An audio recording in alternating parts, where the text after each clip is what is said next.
Nasha from the start helped me a lot.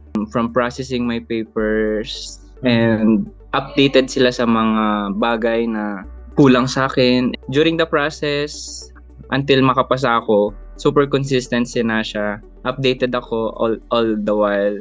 Ramdam na ramdam ko yung support ninyo.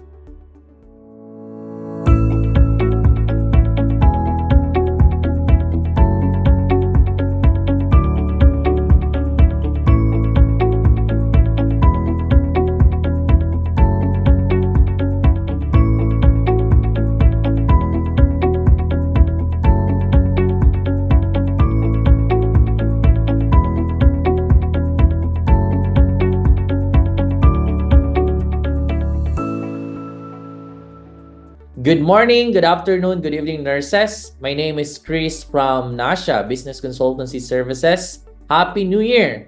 With me is Nurse Markel Eugenio, RN USRN from Olongapo City. We have assisted Nurse Mark with his next generation NCLEX application process. And today, he will share his journey of becoming a USRN. How are you, sir? And can you introduce yourself? Hello po, good morning. Magandang umaga. Happy New Year po sa lahat. I'm Markel Eugenio po from Olongapo, Zambales actually po, from San Narciso, Zambales. Okay. I'm just working in Olongapo po. Currently po, I'm a registered nurse and currently employed at James L. Gordon Memorial Hospital in Olongapo City. Currently, my unit is the operating room unit, 10 years. 10 years, wow. That's my area for 10 years, yes.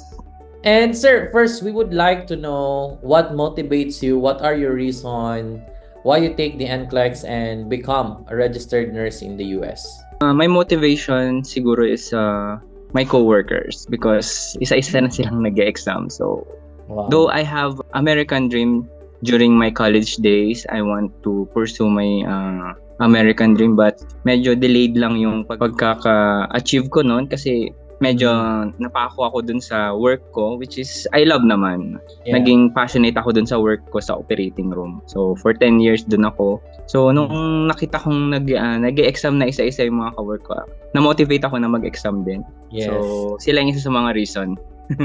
So, basically, sir, kahit mayroon tayong delay, naniniwala pa rin tayo doon sa kasabihan na we have our own time, we have our own clock. This is your best time. Thank you, sir. We believe na yung experience mo, yung journey mo, it is not that easy, no? Can you tell us something about your review and your preparation? How do you manage your time? Did you create a study guide? In the first place po, I don't have a study guide actually because pinagsasabay ko yung review and work ko during that time. And itong last na pag-review ko, sir, from October to until ng exam day ko, medyo juggled yung mga schedules ko. Ang dami kasing nagaganap. So, after my work, dun lang ako nagpupursige ng mag-aral. I think I'm giving at least 4 to 5 hours from work, from Olongapo kasi uuwi ako sa bahay. Then, doon, after ng mga things na ginawa ko, so start ako ng review from I think 10 p.m. until 2 a.m. So ganun yung araw-araw na buhay ko until my exam day.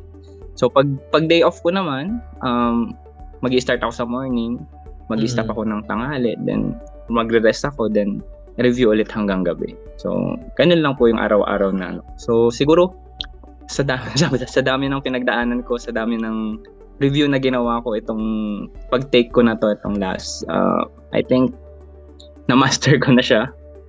Naalala ko na yung mga bagay na dapat alalahanin, and very very helpful yung binigay ng Nasha sa akin nung last na panoorin ko daw yung kay Mark Limek. So dun sa prioritization niya sa I think part 12 yata yun ng videos na napanood ko. So yun, it's helpful po sa mga future USRN na mag-take po. Wow. Wow, that's good to know, sir. So, can you tell us more about your preparation? Did you have Q-banks po ba? Nag-practice test po ba tayo? Yes. I have a friend na rin. So, meron siyang ino-offer na review, which is the Archer po. So, ginamit ko yung kuwan na yun kasi mag-expire daw yun in 45 days I think, and mag-expire yun nag-expire last December 20, which is a week before my exam. So, na-utilize ko yon yung review na yon. So, dahan-dahan. So, I started from low, nag-borderline ako, and yung mga succeeding exams ko dun sa mga Q-banks ng Archer is high na. So, I have the confidence nung a week before my exam. So, nag-leave po kasi ako. I think mas confident ako this time. So, kaya yun po. So all throughout ng journey mo, sir, we all know na hindi madali. It's really difficult. Nung nalaman mo that you passed the exam, how does it feel? Nung nalaman ko po yung exam ko, I was at work. December 31st. So, early in the morning, nag-check na ako ng email. Upon checking of 8:30 a.m., nakita ko na yung email ng Nasha sa akin. So, hindi ko siya agad binuksan. So, medyo kinabahan ako konti. So, nagbisi-bisihan muna ako sa work. Okay. Then, nung mag-isa na ako, nung medyo nagpulasan yung mga ka-work ko kasi magkakasama kami, I check it by myself. So, nung nakita ko, so niyakap ko agad yung friend ko na USRN din. So, siya yung naging motivation ko. Siya kasi yung unang USRN sa area namin sa operating. So, niyakap ko siya. And yun, nagkaiyakan kami. Worth it. Until now, nasa ano pa ako. Nasa Cloud9 pa, sir. Yes. Dami pang nagko-congratulate. Worth it lahat ng sakripisyo mo, sir, no? Yun talaga yung sinasabi natin. Yes po. If ma-fail man tayo at first, it doesn't mean na mag-stop na tayo in achieving our dreams. Kung baga, yung mga failures, Yes yung mga po. experience natin, it's one way to motivate us to achieve our goals and our dreams.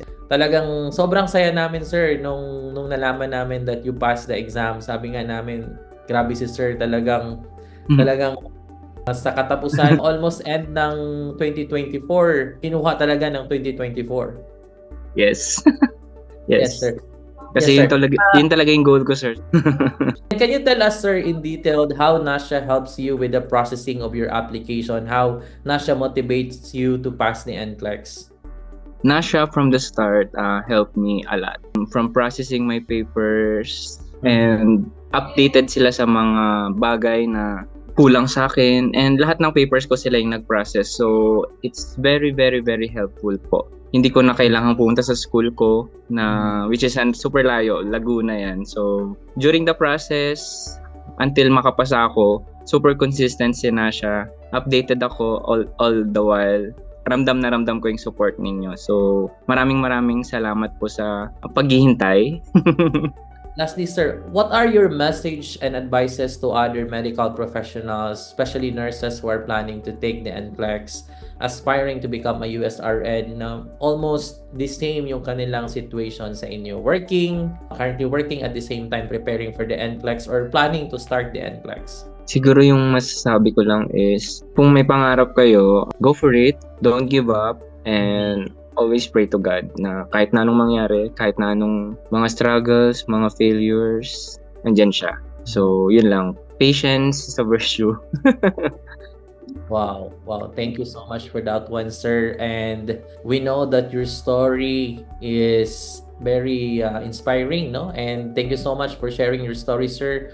We know that a lot of nurses will be inspired to do the same, and your journey is really, really amazing and inspiration to everyone. We are happy, sir, and excited to see you in the coming months and years working as a registered nurse. Congratulations, Nurse Mark, and more power to you, sir. Again, and maraming salamat po for sharing your story with us. Thank you, sir. Maraming salamat din po. God bless po.